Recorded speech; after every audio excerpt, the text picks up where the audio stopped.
Welcome to Tapestry of Faith. This show highlights how people of different cultures and traditions are uniting in their common Catholic faith throughout the various apostolates in the Brooklyn Diocese.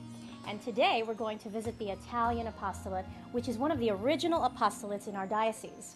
And a little bit later in the show, we'll learn some interesting facts about the Lithuanian Apostolate and check out one of their special concerts at the Transfiguration Parish.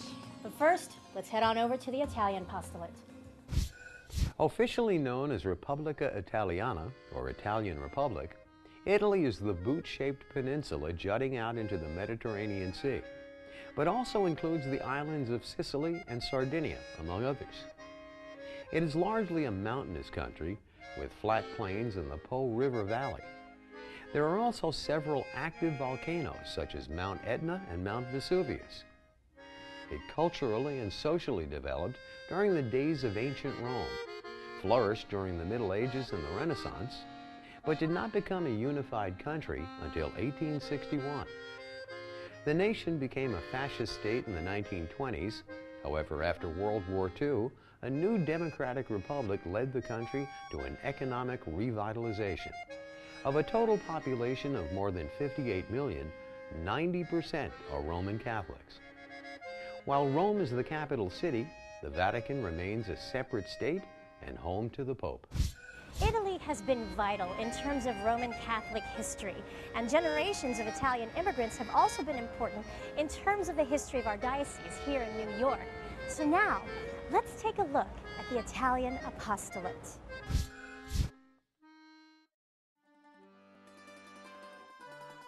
The Italian history in the diocese is very long history and a very great history because so many of the immigrants who came from Italy started out in Brooklyn and eventually made their way to Queens, and now are even moving beyond Brooklyn and Queens. There is still a very great connection between the Italian immigrants that are still here, that haven't gone to Staten Island and haven't gone on to Jersey, but are still here in Brooklyn and Queens in the diocese, as well as their children and their children's children, the first, second, third generation Italian Americans now, as we would call them, that still have that connection to the Italian Catholic Church. The Italian apostolate was one of the oldest and biggest apostolates. It still is really one of the biggest apostolates in the diocese because there are so many Italian immigrants. There have been. It's not as many anymore coming into the United States, but there's still many Italian people here.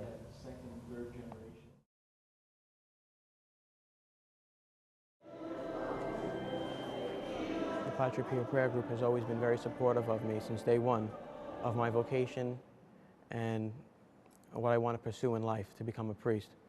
They always pray for me at every meeting. They always start off, they always pray for vocations, and I find that to be very touching. The Italian Apostolate has actually taught me a lot. It's actually taught me a lot about my culture, as well as the same time about my faith, where my faith comes from, why my grandparents and parents have passed it on to me, and what makes it so important. Well, to me, it helps me to learn more about my Italian culture. I mean, I went to church on Sundays, but didn't understand how closely related my Italian culture was to my Catholicism. Church was the place where people gathered together and kept the culture, kept the faith alive, and kept the traditions. Especially for the Italians, the festivals or the feast, the patron saint, would be a way of bringing people together and celebrating their identity and who they were. It's not so much a question of them being a separate group anymore, but rather part of an entire parish. But they're still part of the Italian apostolate because these immigrants, even though they have become part of the whole parish and have learned the American ways and the American lifestyle, still retain their culture and their language and their ways of being Catholic, which are distinctly Italian. And so that's what we try to minister to. I go to Italy every year. My father was born in the region of Abruzzo. So every year I go back with my grandparents and I connect with the culture over there. And I bring a part of Italy over here. So that's what it's about, just keeping the culture and the faith.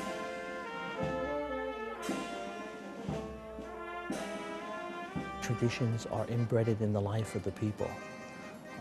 Even my father, I remember that when we used to sit at table, He used to, before he broke bread, he always made the sign of the cross and thanked God.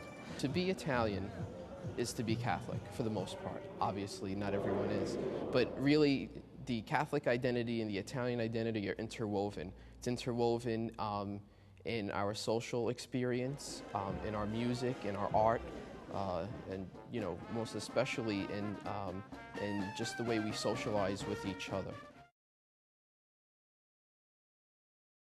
The Italian Apostolate, like every apostolate in the diocese, has one major event that brings everybody together once a year. We normally have a special Mass to which we invite the bishop and a procession.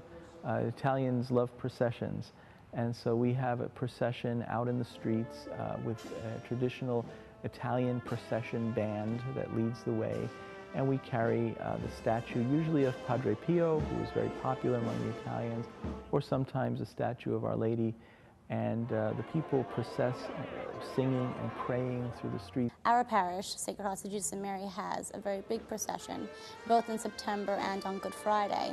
In September, it's the Feast of Our Lady of Sorrows, which this year was the 60th anniversary. Usually we have a great showing of Italians who are coming not just to be proud of their faith, but also proud of their heritage.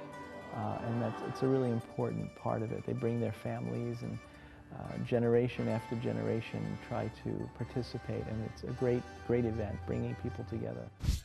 Later on, we're going to visit the biggest Italian Catholic festivals here in New York, the Feast of San Gennaro. So don't go away, we'll go to commercial, and we'll be right back. Italy honors many saints. Among the most popular are St. Anthony of Padua, Padre Pio, and St. Francis of Assisi, just a few of the approximately 200 Italian saints. Of course, our Blessed Mother is the most venerated of all. Italian custom honors a saint for just about every protection and need. Other Italian saints can be assigned to a specific role. One example is St. Clare of Assisi. It was declared the patron saint of television in the 1950s because back in the 13th century, a moving image of the Mass miraculously appeared on the wall of her room, although she was miles away from the nearest church. Throughout Italy, the many patron saint celebrations are usually marked by processions and religious festivals that serve as a reminder and renewal of faith.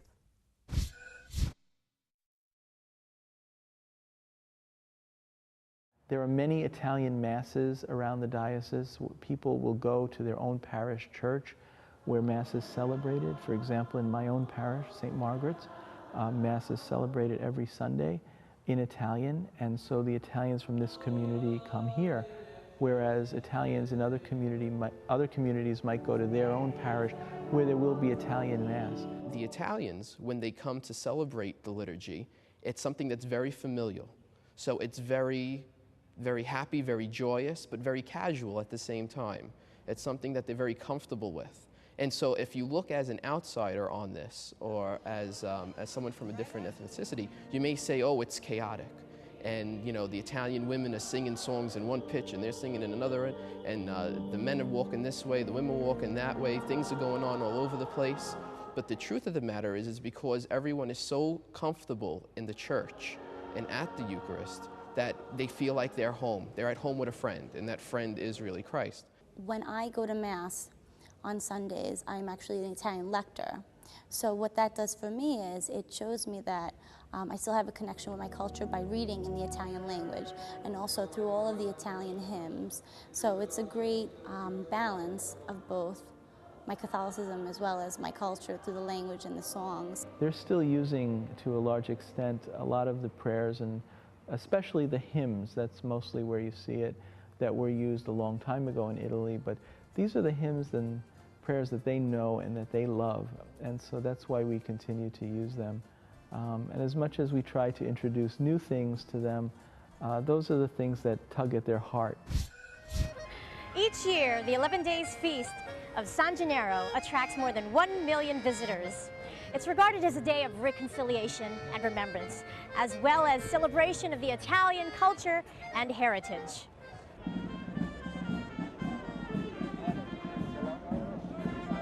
St. Gennaro was a bishop of near Naples, and the people brought those traditions with them, even though sometimes the secular takes over the religious.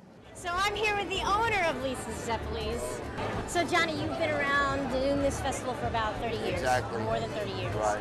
Are there other festivals that you do? Yes, I do. I do a lot of saints. I do St. Anthony, I do Santa Rosalia, I do Mount Carmel, which is the Agilio in Greenpoint. We do basically all the saints. This is the way of the anniversary in Padre Pio. This is the way that we celebrate and keep the community and keep it close and family. So what do you think it means to the Italian community today? It means a lot to have some part of their history, not only a ceremony here, but a ceremony that connects them with Italy and that connects them with the church and their religion as well. So it's great to have that, and it's great to celebrate that every year. The Italians not just celebrate in church, but they continue the celebrating by eating and celebrating life and festivity and being public, you know, which reminds them of the celebrations in Europe. The San Gennaro, I guess, is really in Manhattan. If you look at the area on Mulberry Street, I mean, it's a very few blocks that is Little Italy, but because of the tradition and the people, there is that sense of the lights, the food, the festivity. And I think over years ago, it lost religious significance, but I think now they've tried to recapture it and refocus it. But I think every once in a while, the church has to challenge her children to think of their roots and to think of those religious things.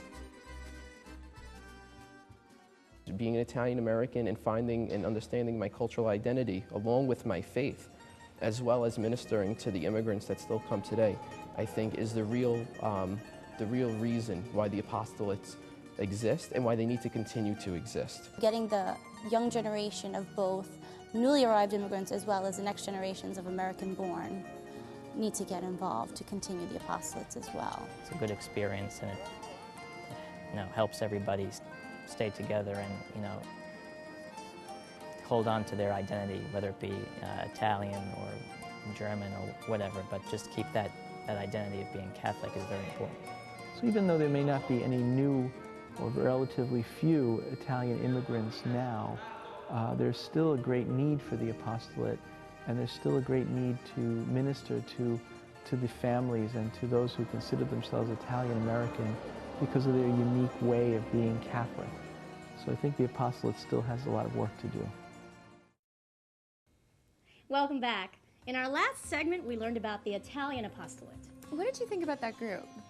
I thought it was great how the apostolate was able to preserve their traditional Italian heritage while embracing the newer influences of the younger generations. I can definitely relate to that. Well, now we're going to take a look at the Lithuanian apostolate. So follow us. In the 14th century, Lithuania was the largest empire in medieval Europe. It is a country known for its gently sloping hills, green forests, rivers, streams, and lakes. Farmland covers much of the countryside. The Roman Catholic Church became the primary religion by the start of the 15th century. An important landmark is the Hill of Crosses, originally established after the 19th century Wars of Independence, a site containing over 50,000 crosses where the people traditionally pray for their country. In 1993, Pope John Paul II visited the Hill of Crosses and declared it a place for hope, peace, love, and sacrifice. Now that we've learned about their homeland, let's learn about the history of the Lithuanian apostolate here in New York by meeting some of its members. This church is extremely special to us and the whole entire parish. This is really the hub of Lithuanian activity in New York. This church was built where all the Lithuanians used to live. Slowly but surely, as economy changed, as people's jobs changed, they moved to various areas. This is where I was baptized. My parents were married here. They came here in 1949 from Lithuania, from occupied. They were running away from the Soviet Union, from the Bolshevik Republic. So this is where everybody met 50 years ago, and they're still meeting here now. I was looking for the Lithuanian community because Our family is, this year will be here 100 years from Lithuania. The apostolate is quite new. I think it was created only 2 years ago. But since independence, and since so many of the Lithuanians have come to live in the United States, I guess Bishop DiMarzio felt that there was a need to create the apostolate for Lithuanians as such. We thought we'd be going back, and then it just took too long for Lithuania to become independent, so everybody got their roots here, just like any other ethnic communities. So a lot of us still go back to see our relatives, but some people actually went back to live. But a lot of us already settled here. But that's why it's so important for us to have a Lithuanian seat it's our tradition, it's our life. We're all Catholic and we're very proud of it. These are people that emigrated into the United States during World War II. That's basically called the first migration from Lithuania. There are many that, just are very happy that if you want to go to church, you go to church. You don't want to go to church, you don't go to church. There is no one telling you what to do.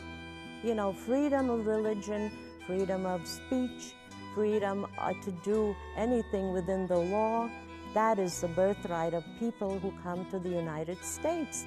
The migration during World War II, or when they were having, people leaving, going into free countries, was basically people running away from Soviet occupation, people that yearned for freedom. In 1990, Lithuania, for the second time, regained its independence, and people were oppressed for more than 50 years. The church was especially in dire straits because there was no religious freedom. They knew that if they could repress the church, they would be able to conquer the people's souls. And the church was just getting stronger instead of weaker. I had relatives from Lithuania that used to write letters to me in hidden secret formula. So they used to tear the letters open and see if any official stuff was being passed to the West. Here, you have total freedom. You do what you want, within reason, of course, within the law. And people here can freely express their faith. People can enjoy themselves. People can worship God just the way they have to. And so they just couldn't kill that spirit, that love that Lithuanian people have for the Blessed Mother, for God, for Jesus himself. And it was bound to happen that Lithuania had to regain its freedom. Lithuanians are predominantly Catholic, and all our traditions are very involved with the Catholic Church. Christmas, Easter, everything involves religion. All our traditions are Catholic in nature. In Lithuania, people are very Catholic and religious. To be honest, I was surprised when I came here that people are very religious. They could be working on Saturday or Sunday. It's right on the target church. It's very important for us to keep the Lithuanian culture alive. It was during all those communist years. When I was growing up here, we always thought we'd go back to Lithuania, although I was born here. We spoke Lithuanian at home. We came to Lithuanian church, had all our events. I went to Lithuanian school here in our Annunciation parish on Saturdays. We thought we'd be going back. There's another area in Lithuania called the Hill of Crosses, where people used to put votive crosses, all different kinds of crosses, hand cardboard. The communists would bulldoze them overnight, and they come back the next day, they'd find people putting the crosses back again. These people were putting up their lives, fighting a losing battle, basically. And the believers were placing crosses on the Hill of Crosses, basically to exemplify their faith. Well, it's very fun to learn what my ancestors did and what they felt and the history in prehistoric Lithuania. In school, we learn a lot about arts, folk dancing, singing, the language. It's very important. We learn history, geography. So we get a background on our great-grandfathers, great-grandparents. It's fun about learning about the culture, with the food and everything. We try to help to guide the young people coming in, and now a lot of people came now for economic reasons, because it hasn't been a very long time that Lithuania has become free, and because of that, economically it's still struggling. It's part of the European Union, it's part of NATO, but still the job opportunities aren't there, so a lot of young people leave, but when they leave, they feel lost, and when they come here, let's say to our church and to our parish, they feel like they have a bit of home. They find this place a very special place, a very friendly place. You know, we are certainly a boiling pot of nations, nationalities, especially in Brooklyn and Queens. You want somebody from there or there or there, you'll find them. When we come back, we'll continue our visit and attend the Apostolates' annual concert in honor of Our Lady of Silva, right after this. Welcome back to Tapestry of Faith. In our last segment, we learned about the goals of the Lithuanian Apostolate. Up next, we'll see why their Mass is such an important focal point, and also attend one of their biggest annual events at Transfiguration Church, the 400th anniversary of the apparition of the Blessed Virgin Mary. Let's take a look.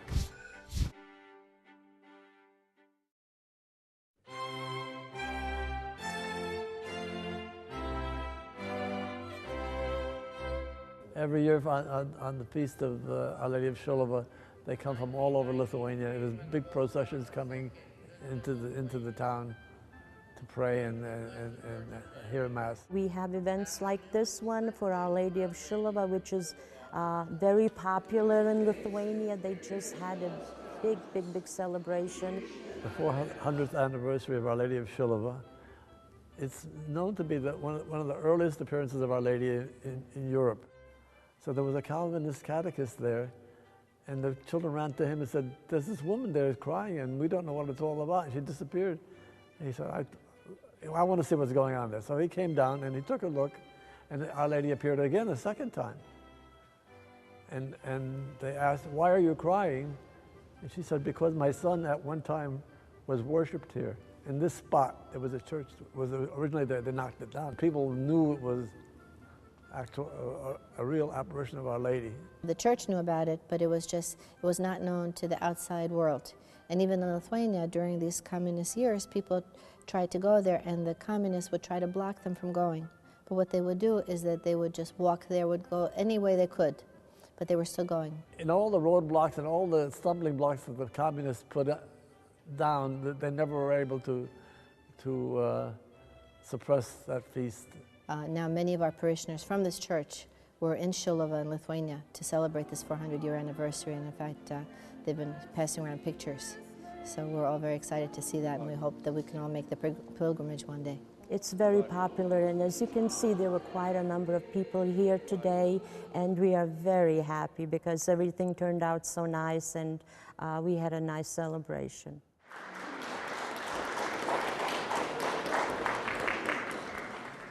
Labas vakaras visiems. Good afternoon to everybody.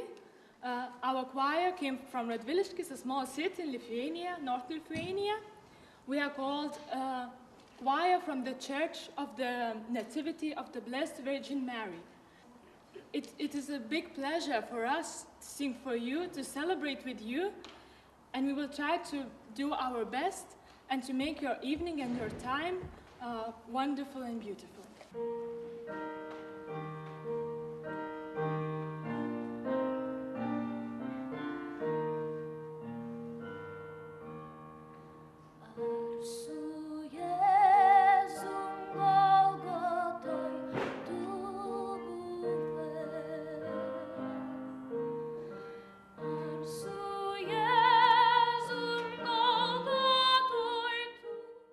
Welcome, Berta. Thank you for being with us. Now, you have a beautiful voice. We heard you all over that concert tonight. So, what's the special occasion that you came all the way from Lithuania to perform here in New York today? This year, Lithuania celebrates 400 years when we saw Holy Mary in our country. And it's a big celebration in all Lithuania. It's a pleasure to celebrate this kind of celebration in America too. That's it's great. an honor. It's wonderful. Bring your traditions over here.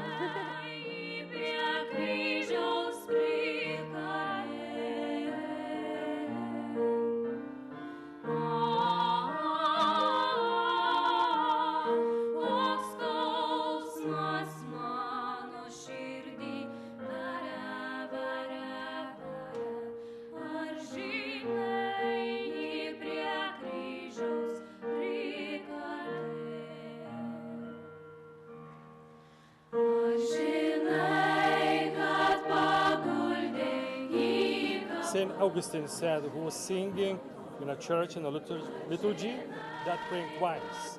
And you know, when you're singing, not you pronounce it that just words.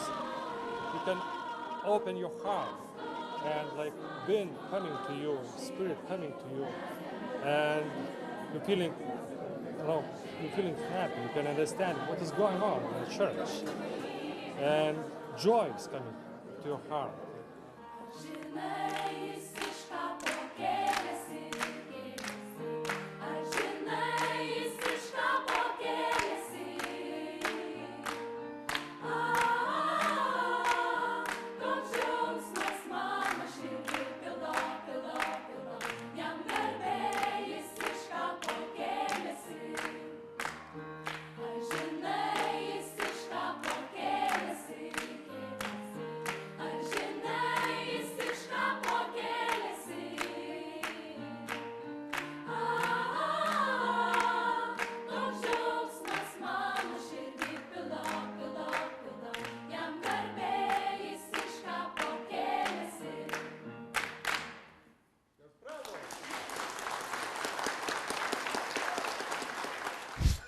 As we've seen, the Lithuanian Apostolate has a very interesting history. They've continued to thrive while preserving not only their religious beliefs, but also their culture here and in their homeland. What they've endured has made this group a stronger community. So Angela, tell me, what makes this apostolate so important to its members? Their heritage is so important to them that the concert actually brought some of its members to tears. It was really just a powerful musical celebration. Which happens often. Well, folks, that's all we have for today. Thank you for joining us. And if you want to see more about our show, don't forget to check out our website.